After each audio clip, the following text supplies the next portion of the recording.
ANF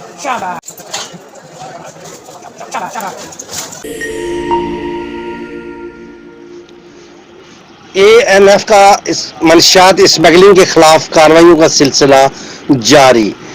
ANF کے سراغ رساں کتے کی مدد سے منشیات اسمگلنگ کے خلاف ایک اور اہم کامیابی۔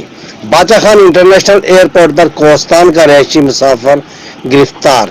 سراغ رساں کتے نے ملزم کا بیگ سونگھ کر منشیات موجودگی کی نشاندہی کی۔ دوران تلاشی بیگ کی تہہ میں مہارت کے ساتھ چھپائی گئی 2 کلو گرام آئس برآمد۔ ملزم پرواز نمبر GF 785 کے ذریعے بحرین کے لیے روانہ ہو رہا تھا۔ ملزم کے خلاف انسداد منشیات ایکٹ کے تحت مقدمہ درج کر لیا گیا۔ دینا میں واقع کوریئر آفس میں پارسل سے 1 کلو 590 گرام ہیروئن برآمد۔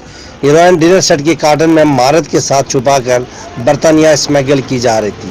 پارسل پونچھ آزاد کشمیر کے رہائشی کی جانب سے بک کروایا گیا تھا۔ منشیات قبضے میں لے کر مزید تحقیقات کا آغاز کر دیا گیا۔